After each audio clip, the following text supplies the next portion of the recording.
आप मोदी जी को देखिए, मोदी जी देश के प्रधानमंत्री हैं, वो गुजरात के भी प्रधानमंत्री हैं, बंगाल के भी प्रधानमंत्री हैं और बिहार के भी प्रधानमंत्री हैं। जब मोदी जी कल परसों बंगाल गए, वहां पर उन्होंने मेट्रो का उद्घाटन किया। अभी 2 दिन के बाद वो गुजरात जाएंगे, वहां सेमीकंडक्टर के फैक्ट्री का उद्घाटन करेंगे। कल मोदी जी बिहार आए थे, उन्होंने यहां जूट मिल, चीनी मिल की बात नहीं की। यहां पर वो क्या बात कर रहे हैं? लालू का डर दिखा रहे हैं कि हमको वोट नहीं दोगे, भाजपा को वोट नहीं दोगे, जंगल राज आ जाएगा। ये पूरे बिहार को हम 5 किलो अनाज खिला रहे हैं गरीबों को, इसलिए वोट दो। हमने मंदिर बना दिया, इसलिए वोट दो। मोदी जी वही हैं, लेकिन अलग अलग राज्य में अलग अलग तरीका लोग अपनाते हैं। क्यों? क्योंकि उनको भी मालूम है कि बिहार में लोग पढ़ाई और रोजगार नहीं मांग रहे हैं। बिहार में लोग 5 किलो अनाज मांग रहे हैं, हिंदू मुसलमान मांग रहे हैं, जाति मांग रहे हैं। तो आपको जातिगत जनगणना मिला।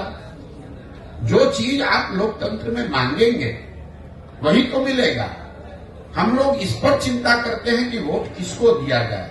मेरी अपनी 20 वर्ष की समझ है कि किसको आप वोट देते हैं ये जरूरी नहीं है।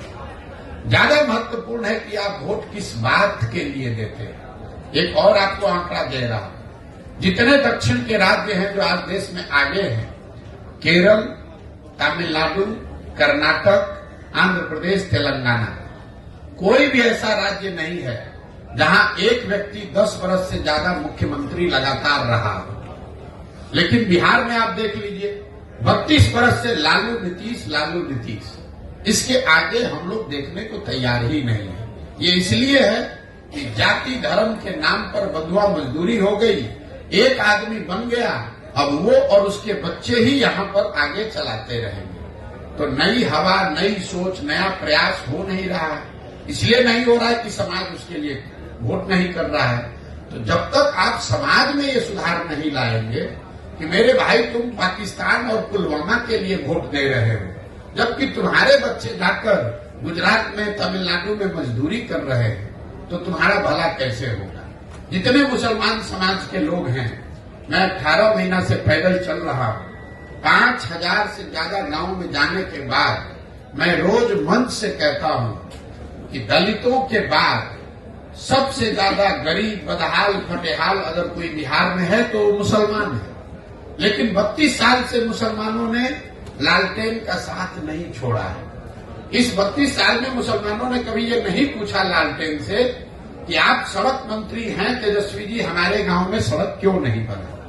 आप ग्रामीण कार्य मंत्री हैं, लेकिन हमारे गांव की नालियों गलियों की दुर्दशा क्यों है?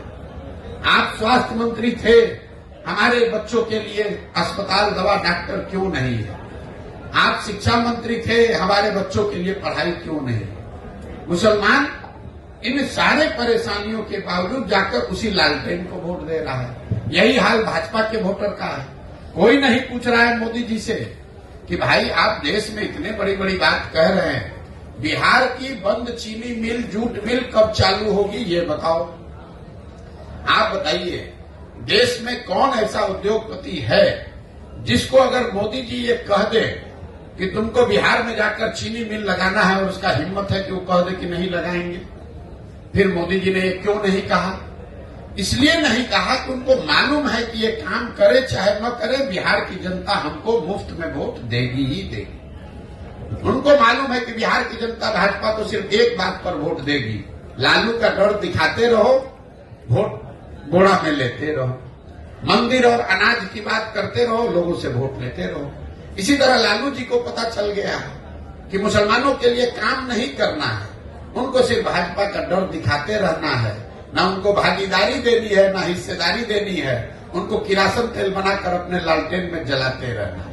मुसलमान अपना और अपने बच्चों का भविष्य जला रहा है। लालटेन की रोशनी लालू जी के घर में हो रही है, मुसलमानों के घर में नहीं हो रही है। लेकिन अगर ये बात मुसलमानों को नहीं समझ में आएगी तो कैसे कोई सुधार ला देगा? कोई एक प्रशांत किशोर आ जाए कि 10 प्रशांत किशोर आ जाए। इसीलिए हमने दल नहीं बनाया है, इसीलिए हम वोट नहीं मांग रहे हैं। हम ये कह रहे हैं कि नहीं, पहले आप समझो, आप खड़े हो। अगर आप अपने बच्चों के लिए खड़े होगे तो प्रशांत किशोर आपकी मदद करेंगे। आपको लग रहा है कि हम कुछ नया काम कर रहे हैं। हम अपने दिमाग में वही काम कर रहे हैं जो पहले कर रहे थे। पहले मैं दलों को, नेताओं को सलाह देता था, उनको ये बताता था कि किस तरीके से संगठित होइए, किस तरह से अपने दल का गठन कीजिए, किस तरीके से चुनाव का प्रचार कीजिए, किन मुद्दों की बात कीजिए, कैसे भाषण दीजिए ताकि आप जीत कर आइए। काम अभी भी मैं वही कर रहा हूं। अब दलों और नेताओं को छोड़ दिया, बिहार के गांव गांव जाकर लड़कों को, बच्चों को बता रहा हूं कि मेरे भाई तुम्हें नया दल चाहिए, ये चारों पांचों दलों ने तुमको और तुम्हारे बच्चों को ठगा है, तो तुम साथ में आओ। पैसे की, व्यवस्था की, जाति की, चुनाव की चिंता प्रशांत किशोर पर, जनसुराज पर छोड़ दो। तुम साथ में आओ, एक नया दल, नया विकल्प बनाओ ताकि तुम्हारे और तुम्हारे बच्चों का आने वाला भविष्य बेहतर बने। विकल्प के अभाव में किसी की बंधुआ मजदूरी आपको न करनी पड़े, यही वो प्रयास है।